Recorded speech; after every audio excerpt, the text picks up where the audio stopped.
When I smell a rose, I know the rose by the scent. So where's the scent in the brain? This is the world's first microprocessor, and I sat down with its inventor to talk about consciousness. We basically are projecting to the computer what is our property, but is not a property of the computer. Does it understand what it's doing in the sense that we do? He says, I'm depressed much of the time. I'm sorry to hear that you're depressed. It's not a number. What I feel goes beyond numbers. You see, we go into a domain of existence that goes way beyond what physics has ever studied. And the problem here is that physicists have never worried about consciousness because that's the problem of neuroscientists. Neuroscientists don't know quantum physics, so what the hell? Consciousness is a quantum field. The body is a structure in space and time that is quantum and classical because the cells are made of particles and atoms and molecules that interact quantumly, but they interact quantumly in space and time. I think Federico managed to, for the first time, give us a satisfying account of this dichotomy, the classical world and the quantum world. This reality that we call reality, the reality in space-time, is classical. So the body is a bridge between consciousness and this classical world. All I have said so far is what quantum physics is saying. One is the universe, and the universe is dynamic and holistic. So this is just what we already know. Yeah. But I add one thing. One wants to know itself. One wants to know itself. So we are fields created by one to know itself.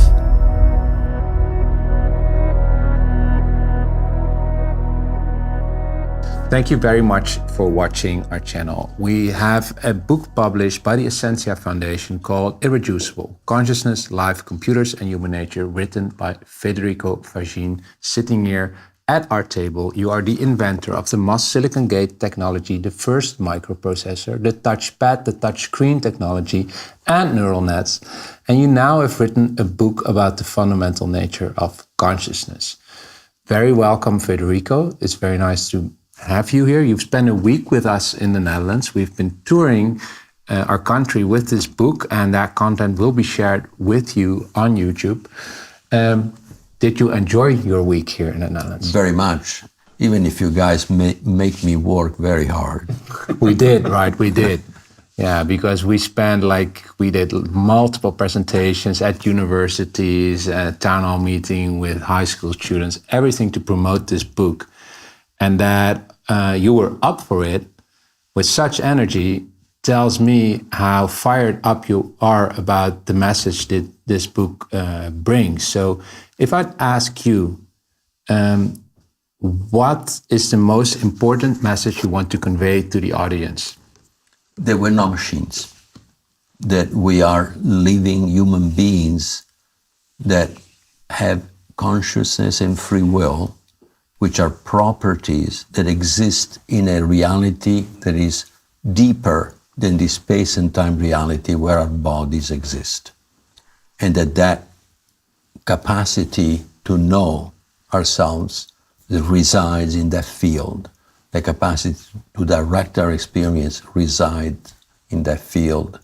So when we think about us as machines or as computers that will be bested by AI, that is the completely wrong idea about ourselves. We are much more. We have infinitely more capacity, creative capacities than computers.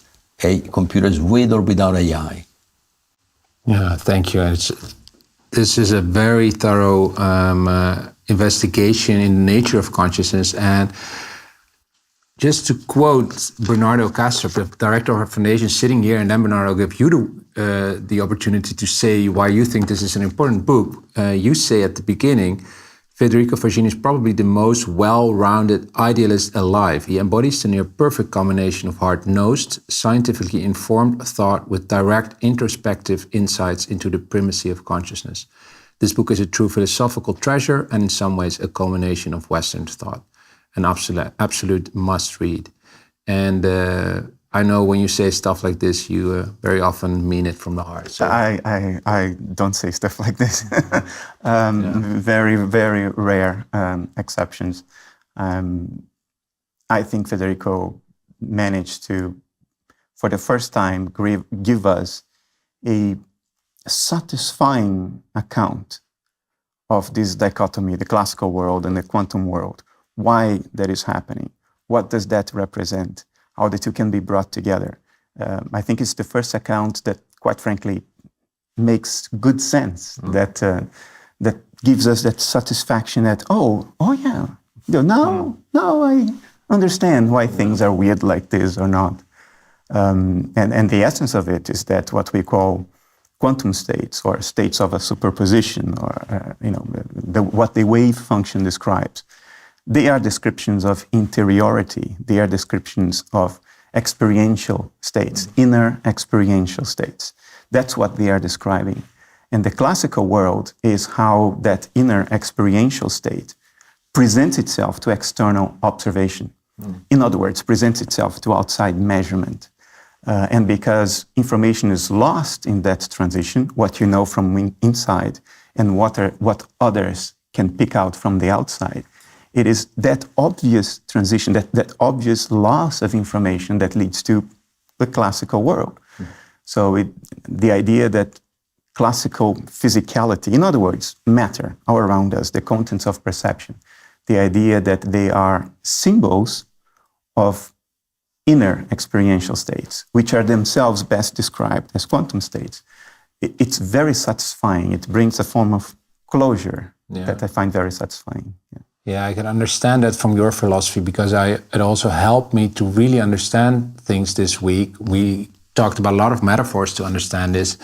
And the one I find beautiful, because this is a book, right? So if the universe is the material universe we perceive, the physical reality we perceive, in your view, is in a sense like a book. It's symbols, it's the universe expressing itself in classical information. But what writes the book is quantum, is pure consciousness, right? Yeah.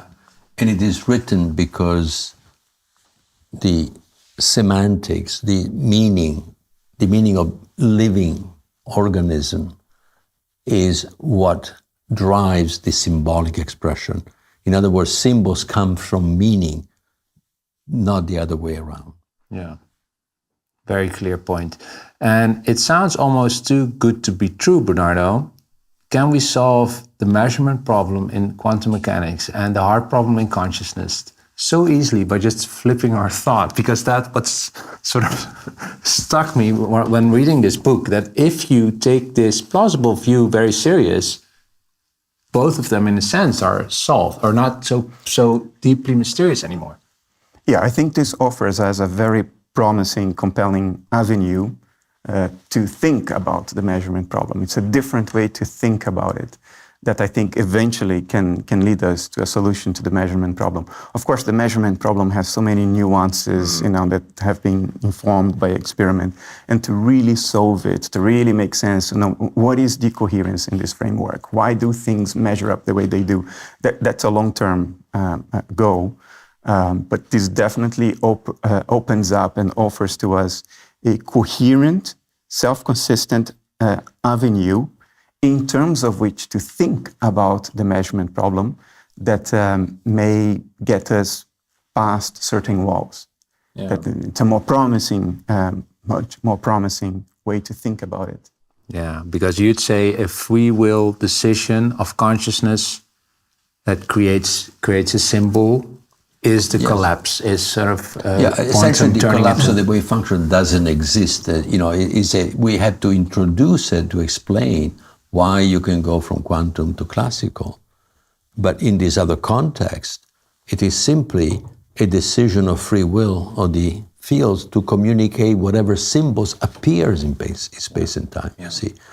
Of course, if you are operating a body, if this field operates a body which straddles the two realities, because our body is quantum classical, so is a bridge between the meaning, the world of meaning and the world of symbols, and it communicates obviously with both worlds, then if consciousness doesn't act, then the body may act, and the consciousness doesn't interfere with the action of the body, then it appears as a decoherence. It appears as something that is reproducible and that can be predicted. But if consciousness intervenes, then it can no longer be predicted because it's non-algorithmic. You see, so even these two possibilities are explained within this way of thinking. Yeah. And ultimately, to be very honest, I don't want to come across as elevating Federico too much. I want to stay within reason. The real problem is to find the right way to think about the problem. Yeah. Once you found that, actually solving the problems is almost like you just do the work. You know what I mean? The real challenge is to find the right way to think about it. And I think this offers such an avenue. Asking the right questions. Thinking about it the right way. Federico has a history of thinking about things in a completely different way, flipping things around. He did it in technology multiple times, and he's bringing that mind and doing this again. Beautiful. And this time it took you a lot of, with Moss Silicon Gate, you said it took you 10 days to get and this one took you 30 years, right, to work this through. And it has, what's beautiful also, it has a personal note, because this is also a deeply human quest you've been on.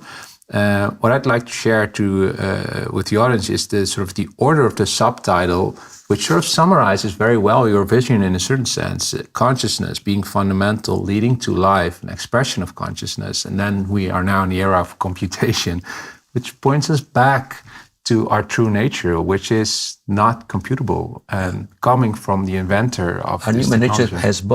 has both the computer and the living and the consciousness. Actually, all three. Beautiful. Yeah. This book can be ordered on Amazon, and we will be sharing a lot of content with Federico shot in the Netherlands. We are also working on a documentary series about quantum mechanics and consciousness, in which Federico will play a big role. And I'd say this is a must read. And thank you very much for your time here, Federico.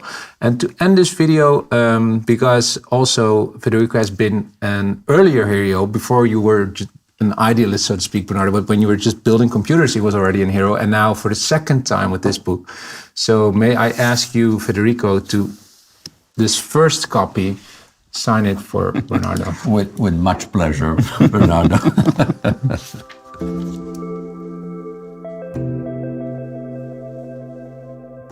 With Federico, we were invited at ASML, the largest supplier of the semiconductor industry, to present his new book.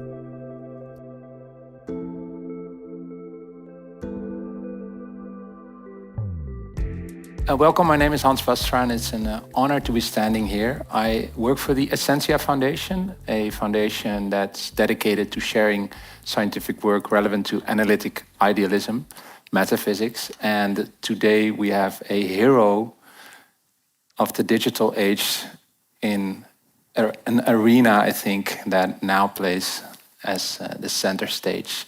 So that, I think, is very beautiful. Sir Federico Faggin, very much welcome. We've already spent a very nice day here at ASML. And we have this beautiful book that the Essentia Foundation has published, Irreducible, which we will touch upon in an interview, also reflecting back, of course, on all the inventions Federico has made. And I just briefly want to set the stage, so to speak, for this conversation with a couple of slides. My personal background is in filmmaking, and as a documentary filmmaker, ever since I encountered the topic of consciousness related to quantum mechanics in particular, I became obsessed. And I just briefly want to run you through a couple of the ideas that fascinate me. When we look at history, from the early days on, the Greeks already not only dreamed about had mythical ideas about creating life, but they really had this idea that it could be done through technology, biotechne. So Hephaestus here making the hero Talos that would walk around on Crete. But they thought it could be done through technology. And if that technology is advanced enough, it becomes indistinguishable from magic. And I think that goes for a lot of what ASML builds as well. When the founding fathers of computing, we already see also thoughts almost having sort of religious undertone. Alan Turing, for instance, said, in attempting to construct such machines, we should not be irreverently usurping his power with a capital H of creating souls any more than we are in the procreation of children. Rather, we are in either case instruments of his will, providing mansions for the soul that he creates. So he basically thought that artificial intelligence, true intelligence, had to invoke some sort of magic because he saw, in a sense, the limitations of his own invention, the Turing machine.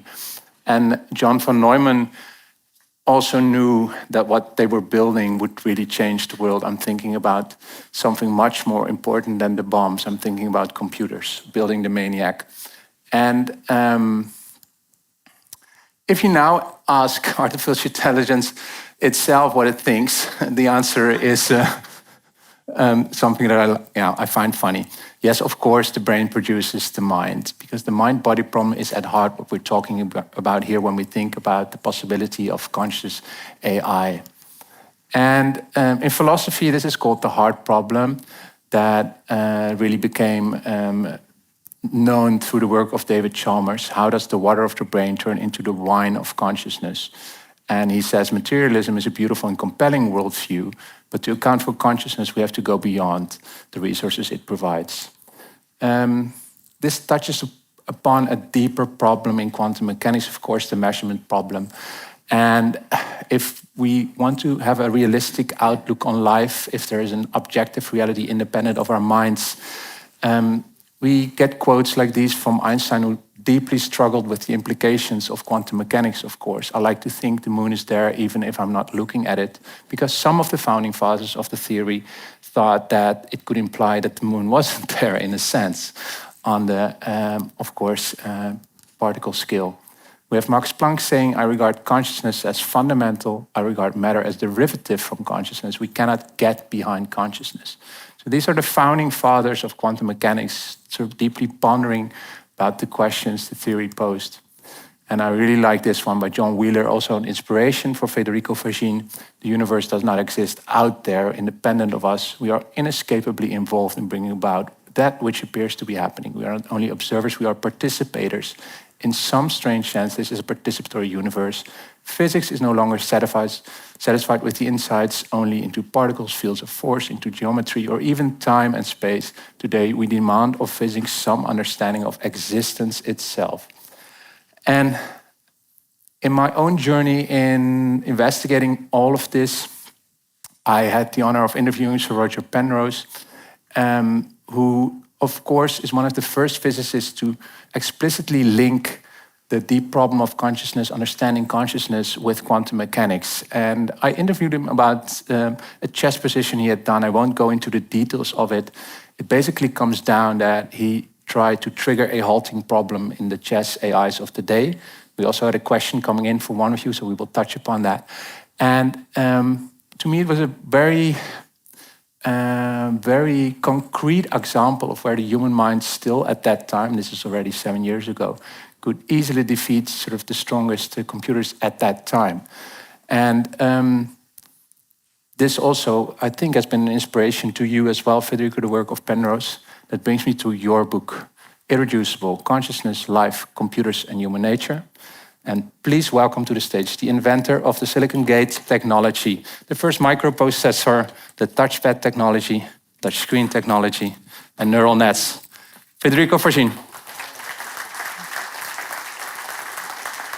Welcome.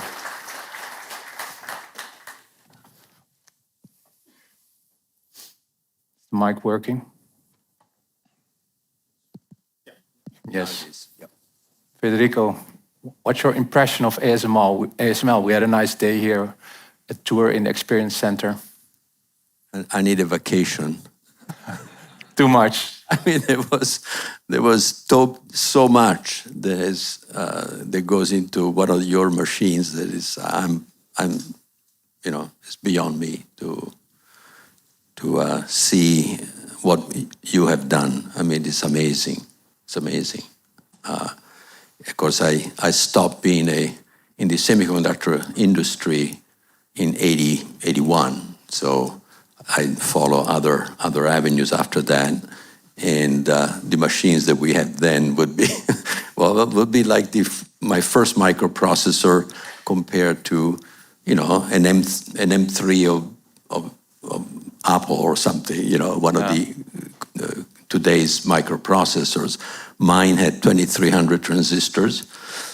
And of course, the advanced microprocessors have 50 billion transistors. So, And you, same type of problem. So the question I have is, even though we don't understand consciousness yet, I don't see fundamental objections to the idea of conscious AI. And I'm just curious who thinks that conscious AI, there are no fundamental objections to it. And you can raise your hand if you think it can be done.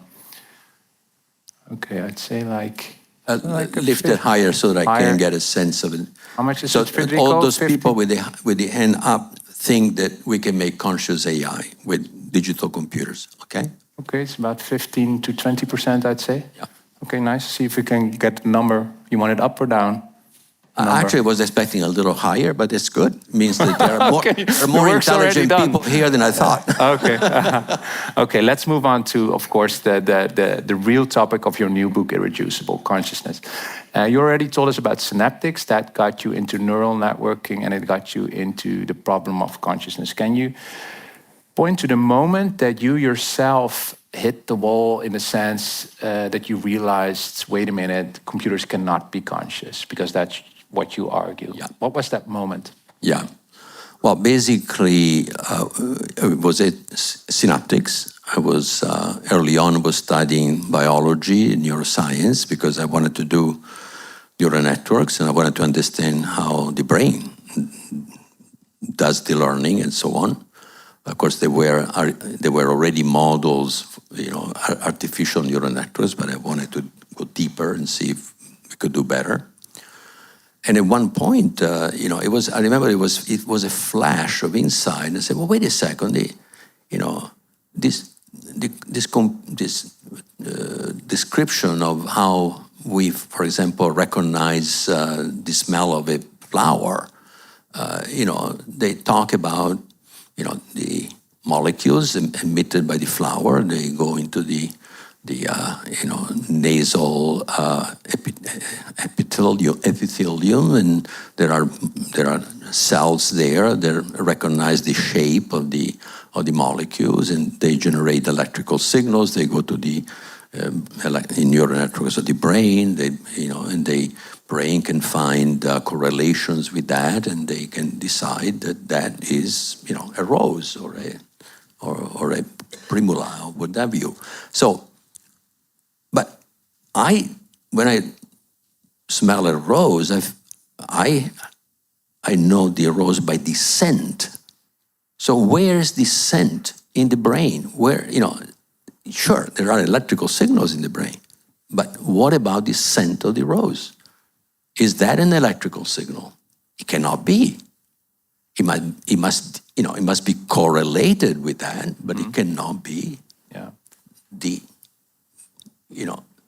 Because this is sort of a key point in your book, sort of the age-old philosophical distinction between syntax and semantics, right? And you say computers are about syntax, and the human mind somehow is capable of semantics, meaning. The feeling, the sensations and feelings cannot be equal to the electrical signals of the brain. So I discovered about 7 years before Chalmers wrote this book where talked about the hard problem of consciousness. I discovered it just by asking myself questions. Okay, and in those days, I was also not happy about my life, so I wanted to understand what's wrong, and that was a problem of consciousness too, feeling good or feeling bad. That there may be electrical signals in the brain, but I was feeling the feeling. Where does it come from? And I was, of course, in those days, like today, most scientists thought that consciousness is a phenomenon of the brain. Some say is a phenomenon, some say is an epiphenomenon, which is even less of a phenomenon. Yeah. In other words, is a phenomenon that is not a phenomenon. That's epiphenomenon. I wanted to know, and also because it was a personal problem, and I was following the recipe, trying to figure out then how I could make a computer be conscious. So I say, okay, if they are right, computer is a computational device like the brain. Yeah. So a computer should be conscious. If the current theory of consciousness is correct, I should be able to program a computer to be conscious. And I think it's important for people to make the clear distinction between consciousness and intelligence here, because do you believe in artificial intelligence, that it can be intelligent? And how would you sort of make that distinction between intelligence and consciousness? That's a good question, because I don't think that you can be really intelligent if you're not conscious, because consciousness is what allows us to know, but not just to know through the sensations and feelings, what Chalmers call qualia. Yeah. In other words, we know because we feel. And what we know then becomes a comprehension. No, we understand what something means that goes beyond qualia. It goes beyond sensations and feelings. Yeah. Sensations and feelings are the way we know, but then we know beyond the sensations and feelings by thinking about it. The thought is a process of consciousness and the brain, but mostly consciousness. And so when we get the meaning of what we feel, that meaning goes way beyond what qualia are, never mind the electrical signals. And computers can only go to the electrical signals, and so they cannot have any feelings, they cannot have any true understanding. Yeah. Because that requires consciousness. You would say that if we sort of think they are intelligent, artificial intelligence is truly intelligence, we are sort of making that mistake, that quote from Arthur C. Clarke I started with, that it's indistinguishable from magic. So we apply magic to something that is just pattern recognition and lots of experience, but still no understanding. Yeah, we basically are projecting to the computer what is our property, but is not a property of the computer. Why do we do that, you think? Is that sort of mere fantasy? We do that because we are used to think that if somebody, behaves in what appear as an intelligent way, imitates us, it must be like us, so have a consciousness. But if I say, I love you to my son, when I say that, and I'm honest, I say that because I feel love. Well, if a computer tells me I love you, do I believe that it feels anything for me? It doesn't feel anything. It basically responds to a face recognition where I may make a smile. It can recognize this smile as a pattern, but not the meaning of the smile. But it is wired inside to then say, I love you. But there is nothing in between. When I see a child and I feel love for the child, I see the child. It goes into my brain. The brain recognizes the child. My consciousness, which is not in the brain, because we got to get there eventually, in the discussion. So it is not in the brain. My consciousness feels love because it translates that smile as a pattern of information into a feeling of love. And the feeling of love is what I then respond to by saying something. Of course, now we're moving into the nuts and bolts of your theory. I think good to mention that when you say all this about consciousness, the problem, of course, is that we don't have a test, right? We don't have a Turing test for consciousness. There's no way to establish it. It is a private inner experience that cannot be established from the outside. That makes this whole topic, of course, difficult. You agree there, right? Well, absolutely. Yeah. The problem is that I cannot transfer to anybody what I feel. What I feel is private. What you feel is private. You cannot transfer it to me. In order to tell you what I feel, must translate that private feeling into classical information, bits. Symbols. What I say, symbols. And the symbols must be, they must be shareable. They must be copyable. To share, you need to copy. Yeah. Okay? My inner experience cannot be copied. And there is something in physics that cannot be copied. Quantum state. Quantum state. A quantum state, there is the no cloning theorem that says, cannot copy. Not only that, but the maximum information that you can get if you make a measurement of a quantum state is 1 bit per quantum bit. Olivos theorem. Olivos theorem says that, and we have Olivos theorem ourselves. What I can say about what I feel is much, much less than what I feel. When I say to my son, I love you, is I love you what I feel? Not even close. What I feel is as depth, as dimensions that I cannot even probe myself. It's dynamic. It's not a number. It's not a bunch of bits. What I feel goes beyond numbers.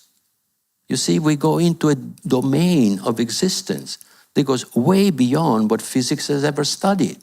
And the problem here is that physicists have never worried about consciousness because that's the problem of neuroscientists. Neuroscientists don't know quantum physics, so what the hell? Then, there is a hole in the middle, right? The program and the data of a computer, no matter how complex it is, can be copied as much as you want. Those are numbers. Our experience has the properties of a quantum state that does not, a quantum state does not exist in space and time. It can only be described in Hilbert space, n-dimensional spaces with dimensions which are complex numbers, not even real numbers, complex numbers. That's why, and in this theory, clearly, the quantum state is the representation of qualia. So in this is a theory now. I will describe it a little bit later, more precisely, but it's precise enough right now. Qualia are represented by quantum information, a quantum state, quantum information. A quantum information cannot be reproduced by a computer. So because the quantum state cannot be represented in space and time,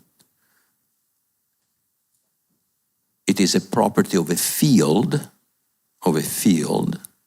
because in Hilbert space there is no matter, nothing. The matter are states of fields, excited states of fields. If you study quantum physics, you know that an electron is not a little ball, and it's not even a particle, it's not even an object. It is a state of a field. The state of a field of electrons is an excited state because it appears in space and time.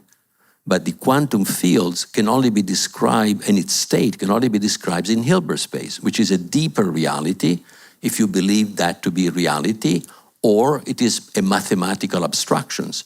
But now we had to go beyond the mathematical abstraction because there are quantum computers that can operate. They give you a solution. So where is the operation of the quantum computers? Could it be in an abstract mathematical field? Of course not. So there has to be a reality, deeper reality, out of which this space-time reality that we call reality emerges. So therefore, think of the model in the following way. Consciousness is a quantum field.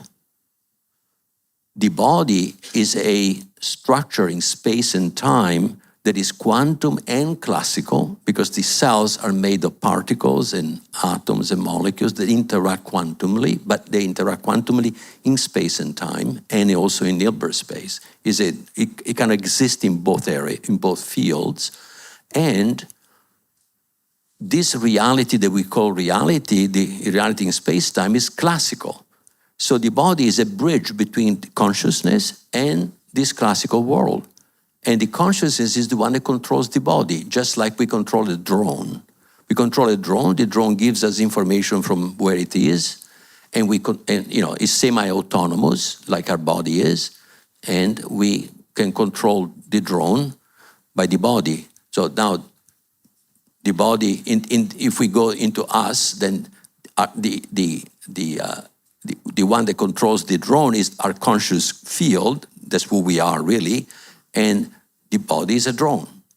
And the drone reports to the conscious field this reality by taking what is here through the sensory system and the brain and creating quantum states inside the cells, which are read by the quantum fields. See, that's the right model to think about what consciousness is. So consciousness is a field that has consciousness and free will. We'll get to the free will later. But first, very interesting to get, this is mind-bending stuff. I think even for very smart people sitting here, still mind-bending stuff.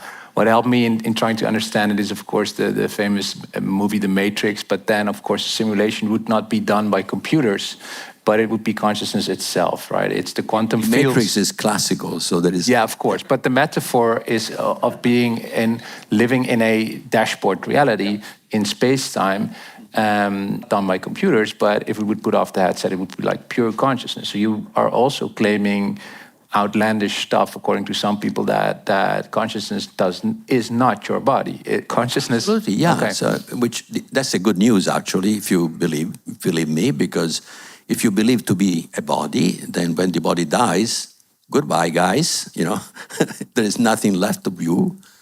But if you believe what I'm saying, then the body dies, you don't go anywhere. You're still in that deeper reality in which the quantum field that you are exists. So that's what this means. Very curious what the questions are here, but a common critique when consciousness is related to quantum mechanics is, of course, we don't understand consciousness, we don't understand the quantum weirdness, so therefore they must be related. That's a critique people have. What's your response to that? It's very easy to solve. You turn it around, just like making silicon gate. All right, and then quantum isn't weird and consciousness isn't weird. No, you turn it around, you say, you must start with consciousness and free will as postulates. They must exist. They cannot be defined with any simpler way than themselves. Think about it. Not only that, but this postulate, contrary to the postulates of quantum physics, this postulate is self-evident. Why? Because each one of you knows within that you have consciousness, and you also know that you have some level of free will. So you already know, self-evident. You start with a self-evident postulate. This is Descartes, right? And now that's the theory that the real theory that can be tested, and that I have developed together with Giacomo Mauro D'Ariano, which is a world authority in quantum information. And so if you start this way, you can explain why quantum physics has the crazy properties that no physicists have been able to understand. So in other words, because you're conscious, that the stuff that you're conscious, the most critical stuff that you're conscious, qualia, must have a mathematical representation that has those properties. The quantum state. The quantum state has exactly the properties of your consciousness. It's not non-reproducible, and you can only know 1 bit per quantum bit. From the outside, even myself, I cannot give it even the owner of that state cannot reproduce it. Never mind measuring it. If you measure it, If I want to share it, my private inner life, my conscious experience, you have to use shareable skills. So I have to shareables. You have to use classical information. You have collapse to the use- wave function within, so to speak, to a particle, which would be a symbol a word that I would then exchange with you. And the collapse of the wave function, now that you mention, that's a decision of free will of the field. Of the field. Of the field, okay. Well, the conscious field, right? I mean, what else? How can you have free will if you're not conscious? Just think about it. You cannot, free will means that you know what you want, and you have a sense of of the reality in which you are, so that you can act with free will. So consciousness is absolutely necessary to have free will. Since physicists have never considered consciousness a property of quantum fields, they say that the collapse of the wave function requires two things. Requires randomness, a random decision, a random event, and that random event cannot be algorithmic. So it's a non-algorithmic event, exactly what a free will decision is. So now that we have defined consciousness as a quantum state, as a property of the qualia as a property, as quantum state, now automatically, because the field is consciousness, that random non-algorithmic event is a decision of the quantum field that is conscious. And here, because the two must come together. And where do you link with Roger Penrose? He would sort of not follow you all this way, but he would say, I cannot account for phenomena of mind that seem to be non-algorithmic, like the solving of that chapter on true creativity. Roger got to the point of saying, consciousness somehow is connected with non-algorithmic, something non-algorithmic. And the only phenomenon in nature that we know of that is non-algorithmic has to be quantum. Is that? Say it again. The only phenomenon in nature that we know of that is non-algorithmic, or then we have to go quantum. That's sort of It is the collapse of the wave function. Yes, okay. And so now, with knowing that there is consciousness, if we start with consciousness, then that event is a free will event. You see? Yeah, very curious of what is being said. Sort of rings a bell or just raises a lot of questions. I see a question there in the back. Let's see if is the bubble box working again? Nee. Oh, you have a handout. Misschien Jens, dat jij... Hello? Hello? Oh. Is there a button? Yeah, there you are. Yeah, the black button. There's a button somewhere. Yeah. So the question is, are emotions necessary to get consciousness, or are the emotions product of consciousness?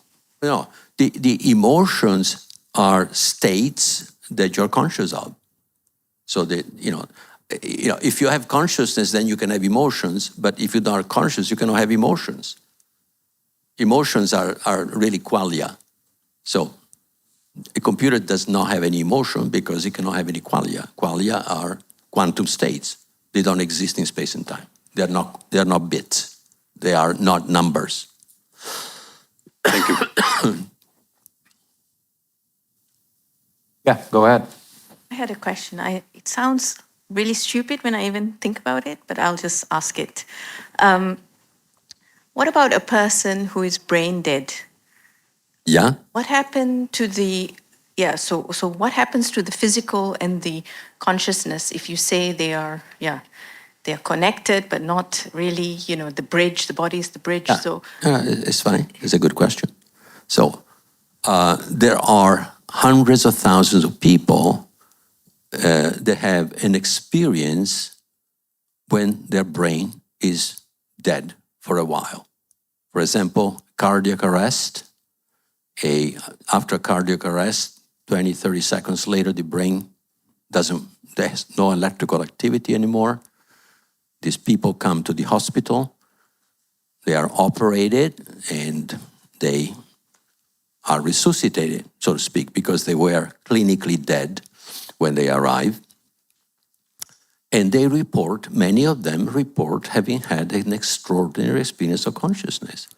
First of all, they see themselves in the ceiling of the operating room.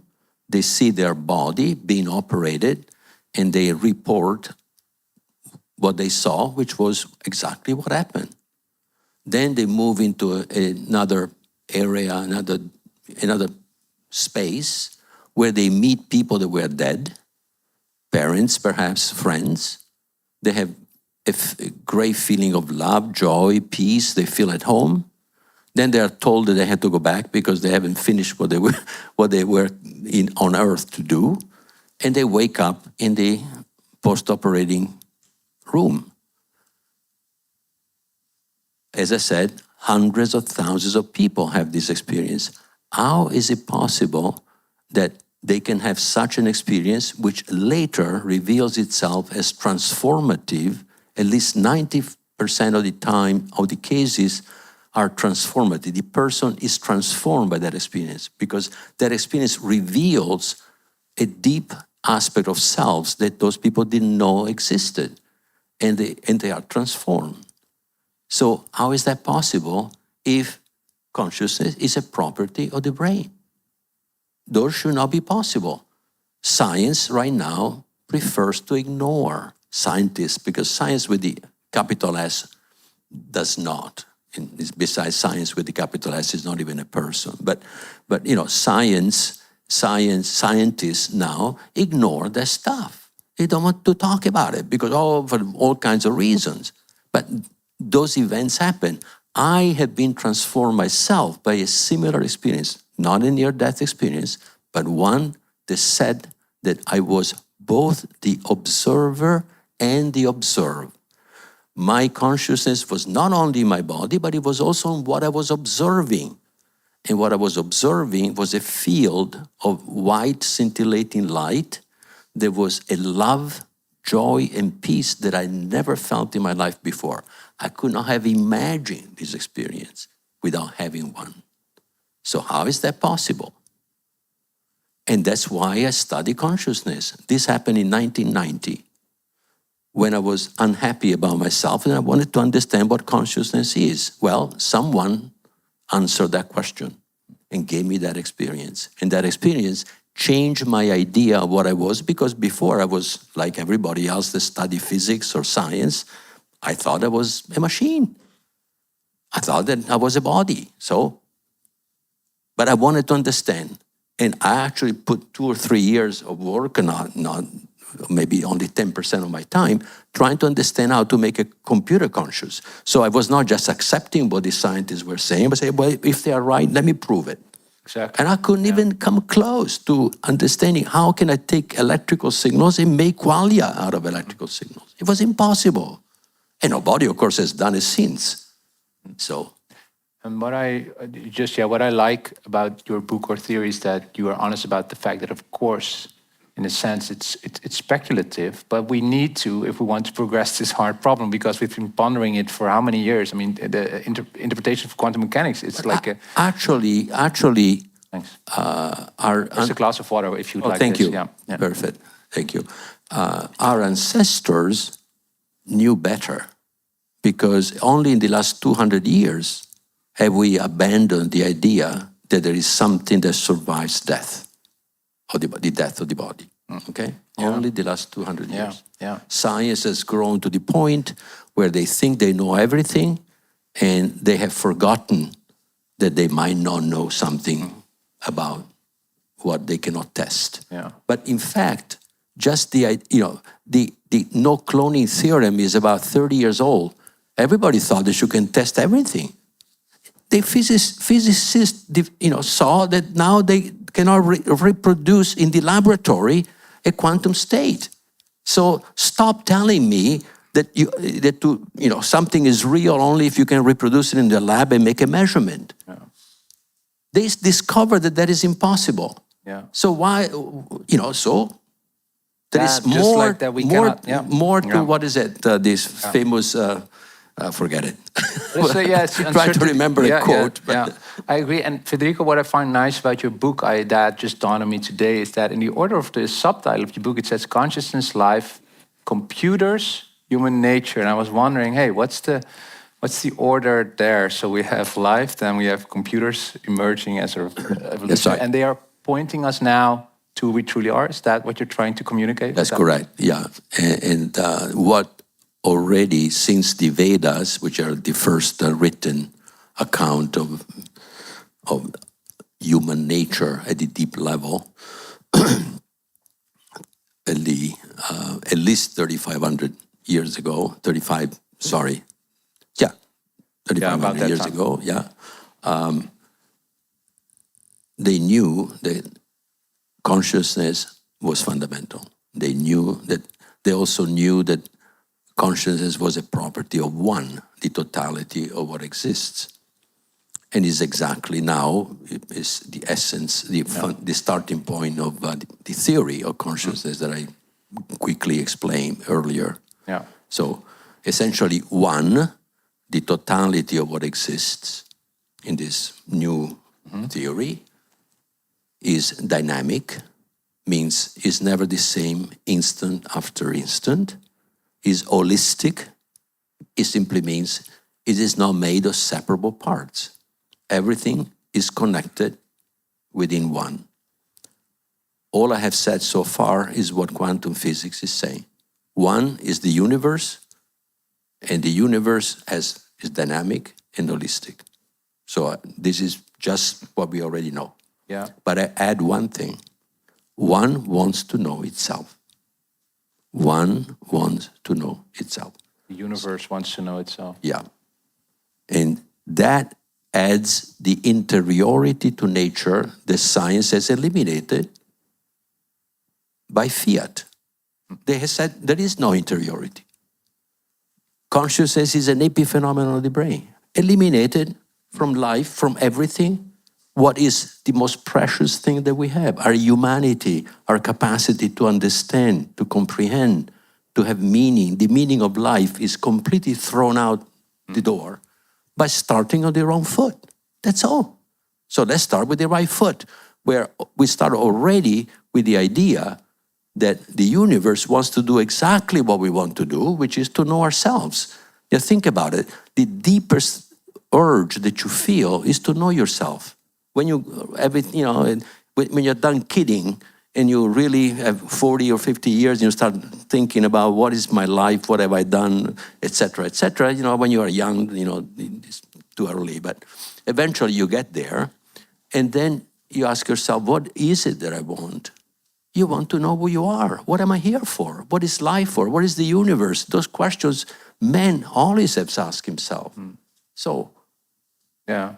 And I think it's beautiful in that sense that you bring together those intuitions, those pre-modern intuitions that quantum theory does seem to sort of give credence to, and now bring sort of an analytic mindset to that, because you've mentioned the word theory a lot of times. How can we test this? So if we now take this as a postulate, it has to be taken as a postulate. It means that for one wants to know itself implies two things. One, the wanting implies free will. And to know itself, one must be conscious, because conscious is what allows you to know. So there you are. Now consciousness and free will they are the beginning of reality starts with one that wants to know itself, that has consciousness and free will. But now with this postulate, we can explain quantum physics. It could not be explained before. Now we understand why there has to be an inner reality, which is made of qualia, and an outer reality, which is made of what? Of symbols, shareable symbols, what we call matter. They are shareable symbols that we use to communicate what we feel. So the evolution of life is a cycles of communications where from meaning to symbols, from symbols to meaning, from meaning to symbol, and through this process we know ourselves. So we are fields created by one to know itself.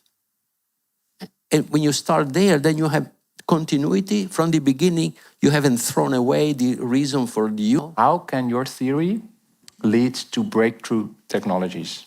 Why should it need to break through technology? I think this theory needs to better people that can live together better, they have more fun, they can know themselves. Technology, great. I mean, technology can continue, but we better think about who we are, and especially this technology will allow people to see that the purpose of life is not the survival of the fittest, but it is to cooperate together to know each other.